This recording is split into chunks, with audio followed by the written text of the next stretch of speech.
West Bengal police sub inspector পরীক্ষার men's পরীক্ষায় একটা খুব ইম্পর্টেন্ট চ্যাপ্টার হচ্ছে, ইম্পর্টেন্ট পোর্শন হচ্ছে ম্যাথামেটিক্স এন্ড রিজনিং। তো ম্যাথামেটিক্সে তোমরা জানো যে বিগত বছরের প্রশ্ন অ্যানালাইসিস করেছো এবং জানো যে ম্যাথামেটিক্সে কিন্তু 5 নম্বরের 5টি প্রশ্ন কিন্তু থাকে, ঠিক আছে? তো 5 নম্বরের 5টি প্রশ্ন যদি আমরা দেখি, বিগত বছরের যে পুলিশের পরীক্ষা হয়েছে 2013 সালের সাব ইন্সপেক্টর থেকে শুরু করেছি, 13 সালের সাব ইন্সপেক্টর, 2018 সালের সাব ইন্সপেক্টর, 2019 সালের সাব ইন্সপেক্টর, 2020 সালের সাব ইন্সপেক্টর এবং 2019 সালে এক্সাইজ সাব ইন্সপেক্টরের পরীক্ষা এবং এই 2022 সালে যে মেন্সটা হলো 20 সালের, সেই সবগুলো প্রশ্ন অ্যানালাইসিস করে যদি দেখা যায়, সব থেকে বেশি যে চ্যাপ্টার থেকে অঙ্ক এসেছে এবং প্রত্যেক বছর যে চ্যাপ্টার থেকে একটা অঙ্ক এসেছে সেই চ্যাপ্টার থেকে লাভ ক্ষতি বা profit and loss. Profit and loss এই চ্যাপ্টারটা কিন্তু খুব গুরুত্বপূর্ণ। একটা করে অঙ্ক প্রত্যেক বছর কিন্তু এই চ্যাপ্টার থেকে আসছে। তো ব্যাপার আমাদের কি, এই প্রফিট অ্যান্ড লসের চ্যাপ্টারটা আমাদের ভালো করে দেখতে হবে। তার মানে আমি ধরে নিতে পারি যে এবার মেন্সেও কিন্তু প্রফিট অ্যান্ড লস থেকে একটা প্রশ্ন আসার সম্ভাবনা খুব, ঠিক আছে?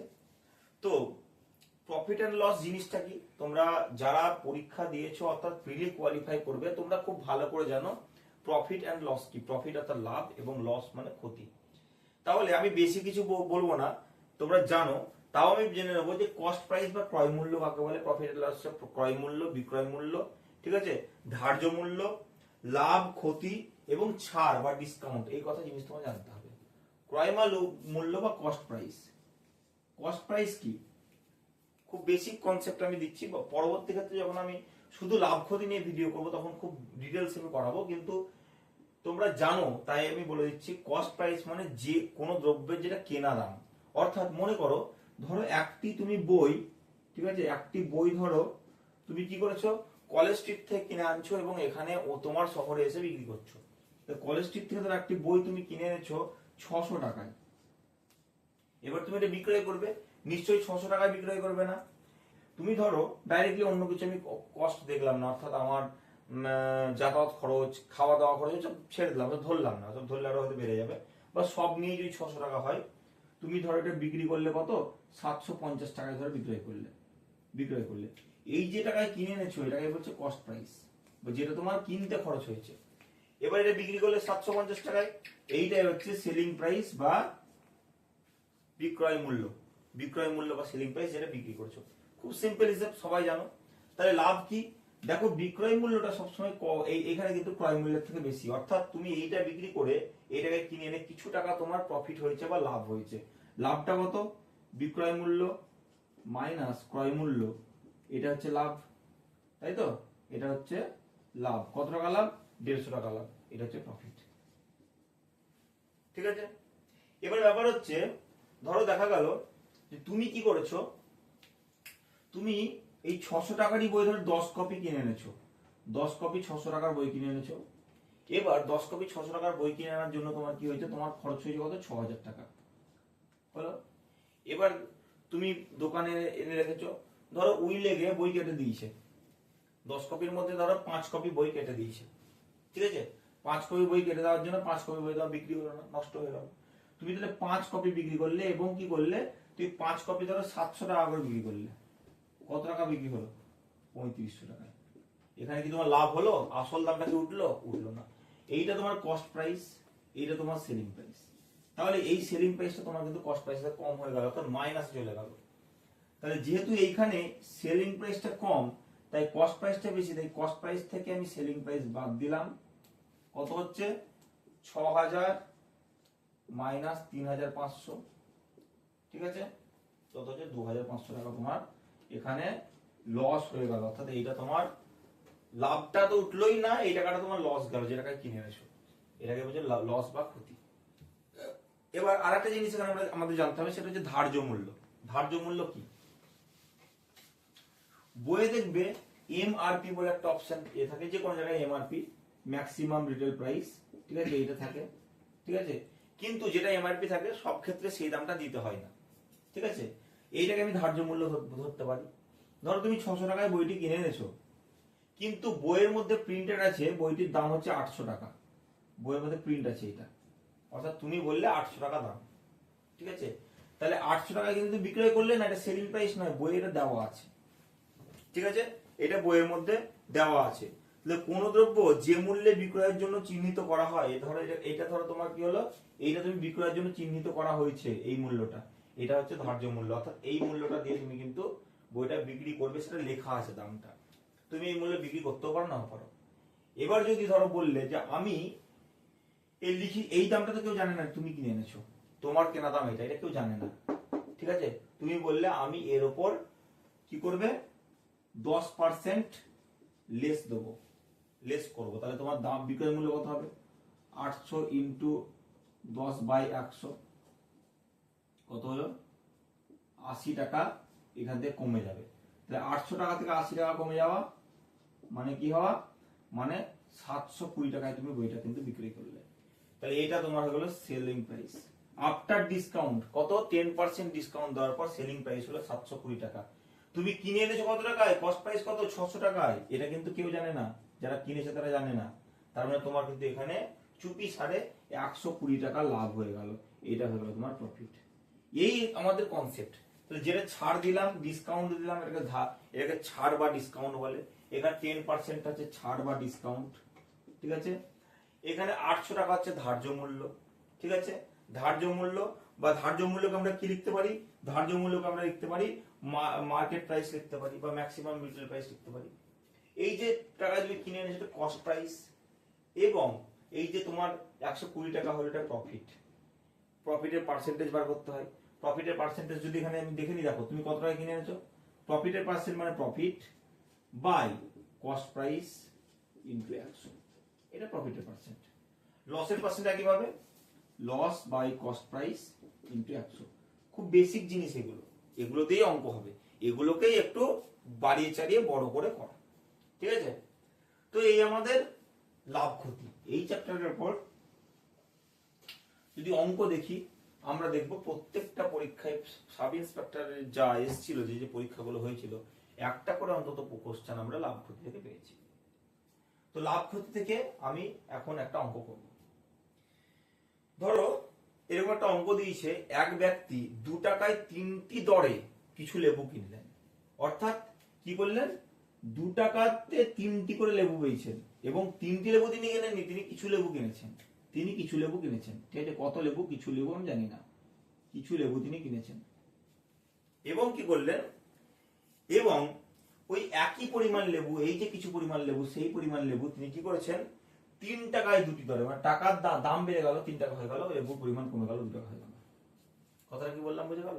2 টাকায় 3টি দরে কিছু লেবু কিনেছেন, এবং ওই একই পরিমাণ লেবু 3 টাকায় 2টি দরে তিনি কিনেছেন।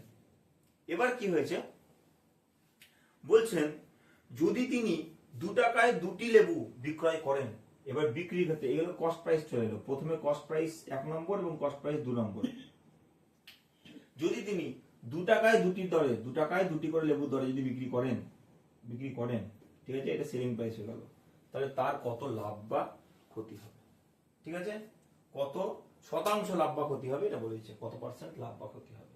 এই অঙ্কটা আমরা করার চেষ্টা করব। এটা এসেছিল কবে, পিএসসি মিসলেনিয়াস 2004 সালে মেন্স পরীক্ষায় মিসলেনিয়াসে অঙ্কটা এসেছিল। তাহলে আমাদের যেহেতু ডেসক্রিপটিভ ওয়েতে অঙ্কটা করতে হবে, তাই আমরা ডেসক্রিপটিভ ওয়েতে করার জন্য কি করব, এবং সব সময় চেষ্টা করবে এক্স ধরে অঙ্কটা করার, ঠিক আছে? তাহলে আমরা জানি না 2 টাকায় 3টি দরে লেবু এবং 3 টাকায় 2টি দরে লেবু কতগুলি কিনেছেন আমরা জানি না।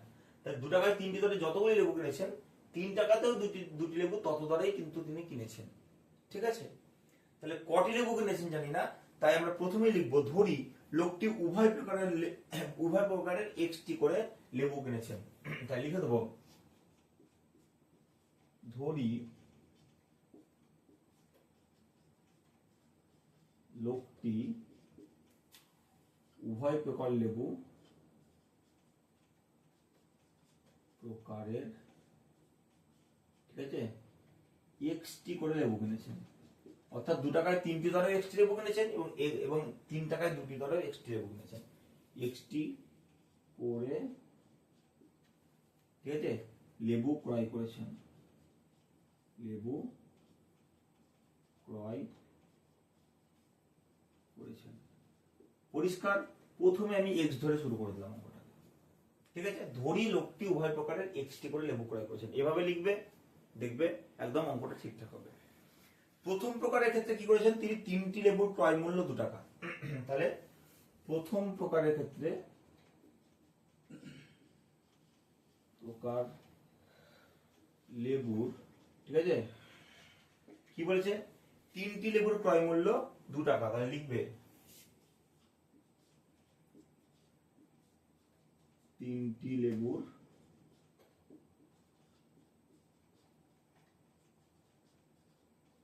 ক্রয় মূল্য কত টাকা, 2 টাকা। হয়ে গেল। তো প্রথম প্রকারের 3টি লেবুর ক্রয় মূল্য 2 টাকা। তাহলে একটা লেবুর ক্রয় মূল্য কত হবে, একটি লেবুর ক্রয় মূল্য কত হবে, 2-3 টাকা, 2-3 টাকা। আচ্ছা, এই যে লোকটি, এখানে অতএব লিখে দেবো, এই যে লোকটি প্রথম প্রকারের লেবু কটা কিনেছেন, এক্সটি কিনেছেন, এক্সটি ধরে নিয়েছি। দ্বিতীয় প্রকার লেবু এক্সটি কিনেছেন।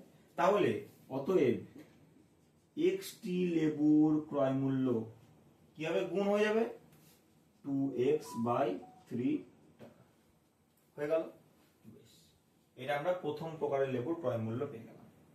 এবার কি করব, তিনি দ্বিতীয় প্রকারের লেবু কি করেছেন, এক্সটি লেবু কিনেছেন।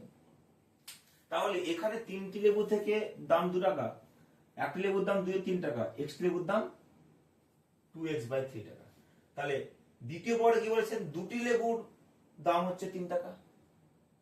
দুটি লেবুর দাম 3 টাকা হলে একটি লেবুর দাম কত হবে, 3/2 টাকা হবে। তো এক্সটি লেবুর দাম 3x/2 টাকা হবে। এটা তুমি লিখতেও পারো বা ডাইরেক্ট করতেও পারো, যেহেতু একবার আমি দেখিয়ে দিলাম তাই দ্বিতীয় ক্ষেত্রে না দেখালেও হলো। তাহলে দ্বিতীয়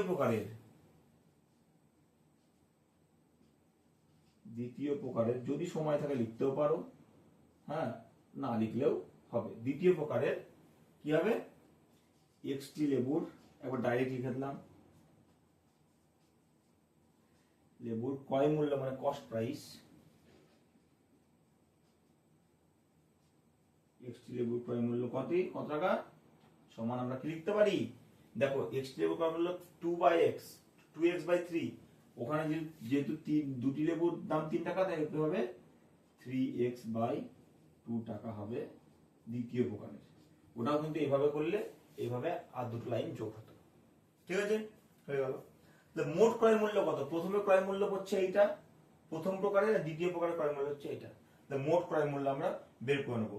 তাহলে দুই প্রকারের লেবুর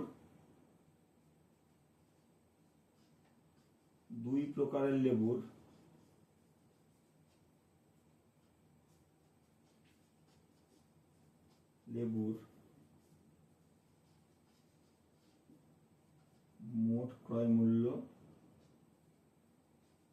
প্রথম প্রকার লেবুর ক্রয় মূল্য কত, 2x/3, আর দ্বিতীয় প্রকার লেবুর ক্রয় মূল্য কত, 3x/2। আচ্ছা, হয়ে গেল 2x/3 এবং 3x/2। এবার কি করব, যোগ করে দেবো। 3 আর 2 এর লসাগু কত, 6, 3 দুগুণে 6, 2, 2 দুগুণে 4, তাহলে 4x প্লাস 3 দুগুণে 6, 3, 3 3 9, 9x কত হবে, 9 আর 4 13x/6 টাকা। এই দুই প্রকার লেবুর ক্রয় মূল্য হয়ে গেল 13x/6 টাকা। আচ্ছা, এবার দেখো, এবার কি বলেছে, লোকটি 2 টাকায় দুটি দরে লেবু বিক্রি করেছেন, 2 টাকাতে দুটি লেবু বিক্রি করেছেন। তাহলে 1 টাকায় একটি লেবু বিক্রি করেছেন। তাহলে 2 টাকায় দুটি লেবু, ঠিক আছে, বিক্রয় করেছেন।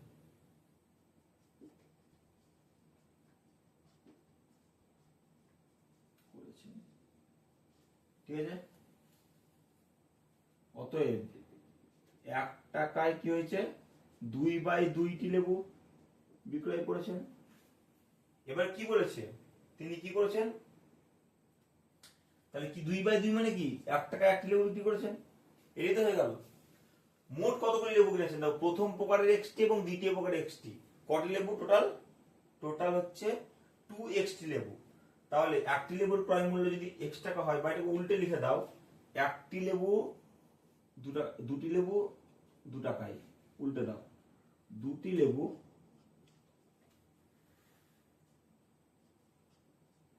লেবু 2 টাকায়, উল্টে দাও, যেহেতু আমার টাকা বার করতে হবে। তাহলে একটি লেবু কি হবে 1 টাকায় বিক্রি করেছেন। তাহলে কতটি লেবু, প্রথম প্রকারের এক্সটি লেবু এবং দ্বিতীয় প্রকারের এক্সটি লেবু 2x লেবু, কারণ বলে দিয়েছে উভয় প্রকার এক্সটি এক্সটি করে লেবু। তাহলে 2xটি লেবু কত হবে 2/2 ইন্টু 2x, কাটাকাটি এখানে কত দরকার নেই, পরের লাইনে করবো। ঠিক আছে, কত হবে 2 তাহলে কত টাকায় বিক্রি করেছেন, তারপরে 2x টাকায় বিক্রি করেছেন, তিনি লেবু বিক্রি করেছেন। তাহলে তার কি হয়েছে দেখো, 2x টাকায় বিক্রি করেছেন, বিক্রয় মূল্য 2x টাকা হলো, তাই তো। আর ক্রয় মূল্য কত হলো, এই টাকাটা হলো। কোনটা বেশি বলো তো, 2x বড় না এটা বড়? তাহলে 6 দুগুণ 12 থেকেও বেশি 13, তাহলে 2 এর থেকে বেশি আসছে। দেখো ওপরে 13x আর নিচে 6 আছে, তো 13 কে যদি 6 দিয়ে ভাগ করি কত হবে, 6 দুগুণ 12, 2 পয়েন্ট সামথিং হবে, মানে ক্রয় মূল্যটা বেশি। ক্রয় মূল্য বেশি মানে ক্ষতি, ক্ষতি মানে আমি বিক্রয় মূল্যটা ক্রয় মূল্য থেকে বিয়োগ দেবো, আর লাভ মানে ক্রয় মূল্য থেকে বিক্রয় মূল্য বিয়োগ দেবো। ঠিক আছে, তাহলে ক্ষতি হয়ে গেছে লোকটার।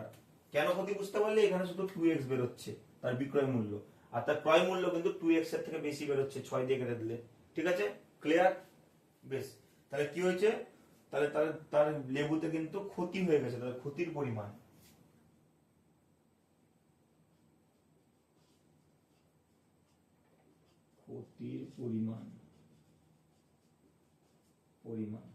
কত, ক্ষতির পরিমাণ, ক্ষতি মানে সবসময় বিক্রয় মূল্য কম ক্রয় মূল্য বেশি, ক্ষতি মানে ক্রয় মূল্য 13x/6, আমি আগেই বুঝালাম জিনিসটাকে। আর বিক্রয় মূল্য কত হলো 2x, কাটাকাটি করে 2x করে থাকলো, বিয়োগ বিয়োগ 2x সমান 6 লসাগু 13x মাইনাস, আচ্ছা 6 দুগুণ 12, 12x সমান x/6 টাকা। তাহলে কি হয়েছে, তার ক্ষতি কত হয়েছে, x/6 টাকা। এই টাকাটা কত টাকায় ক্ষতি হয়েছে, ক্রয় মূল্যের উপর ক্ষতি হয় সবসময়, এই টাকাটার উপর ক্ষতি হয়েছে। ঠিক আছে, ঠিক আছে, তাহলে ক্ষতির পরিমাণ এইটা আর ক্রয় মূল্য এইটা। আমার কি চেয়েছে, শতকরা ক্ষতির পরিমাণ কত, তাহলে ক্ষতির হার শতকরা। আমি উপরটা মুছে নিচ্ছি, ঠিক আছে, সুবিধা হবে পরবর্তী। 13x/6 টাকা হচ্ছে তার ক্রয় মূল্য, আর ক্ষতি কত হয়ে গেছে 6/, ক্ষতির পরিমাণ শতকরা, কাটি পড়ছে না, দেখি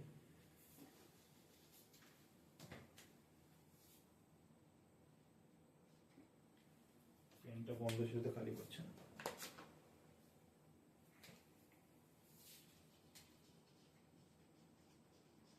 শতকরা ক্ষতির পরিমাণ কত হবে, দেখো ক্ষতি হচ্ছে x/6, x/6 বাই ক্রয় মূল্য হচ্ছে 13x/6 ইন্টু শতকরা করার জন্য 100 সমান x/6 ইন্টু উল্টে যাবে 6/13x ইন্টু 100, x এই 6 কেটে গেল, x কেটে গেল, 100 কে 13 দিয়ে ভাগ, কত হয়ে যাবে, রাফ করে নেবে, আবার রাফেই কিন্তু করবে অঙ্কগুলো। কত হবে 100 কে 13 দিয়ে ভাগ, ঠিক আছে, 7 13 91, কত হলো 7, 7 পূর্ণ 7 এর 13%, কত হবে 7 পূর্ণ 7 এর 13%, এটা হচ্ছে ক্ষতি হয়ে গেল। তাহলে কি হবে, উত্তর কি হবে, উত্তর 7 পূর্ণ 7 এর 13% ক্ষতি। এইভাবে শতকরা অঙ্কগুলো হবে, এই লাভ ক্ষতির অঙ্কগুলো হবে। দেখো লাভ ক্ষতি থেকে অনেক অনেক অঙ্ক আছে, আমি একটা খুব একটা খুব ভালো অঙ্ক আমার যেটা মনে হলো সেটা আমি করালাম, এবং প্রিভিয়াস ইয়ার থেকে করালাম। লাভ ক্ষতি থেকে বেসিক কোশ্চেন আছে, এগুলো পারা যায়, ঠিক আছে, একটু ডেসক্রিপটিভ হইতে একটু লিখে লিখে করতে হবে, এটাই তোমাদের মানে মেন আর কি, করতে হবে, লেখা যেন ক্লিয়ার হয়, কোথাও ভুল যেন না হয়। কাটাকুটি লসাগু বসাগু যাই করো সাইডে রাফে করবে, তাহলে কিন্তু ফুল নাম্বার পাওয়া যাবে। ঠিক আছে? তো আমি আরো আরো ভিডিও আনবো, আর অনেক যেহেতু ডেসক্রিপটিভ অঙ্ক যদি বেশি অঙ্ক করতে অনেক সময় লেগে যাবে, তাই আমি একটা অঙ্ক করলাম, একটা একটা করে অঙ্ক করবো এবং চ্যাপ্টার ওয়াইজ করবো। ঠিক আছে? তো এখানেই আমার অঙ্ক আমি শেষ করলাম, এবং চ্যাপ্টার ধরে ধরে যে যে চ্যাপ্টার থেকে ইম্পর্টেন্ট অঙ্ক এসছে চ্যাপ্টার ধরে ধরে আমি অঙ্ক করাবো, এবং যে যে অঙ্ক মনে হবে যে পড়ার মতো সেগুলো করাবো। ভালো অঙ্ক যেগুলো থাকবে প্রিভিয়াস ইয়ার বেশি করানোর চেষ্টা করব, তাহলেই কিন্তু তোমরা আস্তে আস্তে অঙ্ক শিখে যাবে। রেগুলার অঙ্ক প্র্যাকটিস করবে, অন্তত একটা দুটো করে অঙ্ক প্র্যাকটিস করবে, চ্যাপ্টার ধরে ধরে অঙ্ক করবে, অঙ্ক কিন্তু দেখবে ঠিক হয়ে গেছে, কোনো অসুবিধা নেই। ঠিক আছে? তো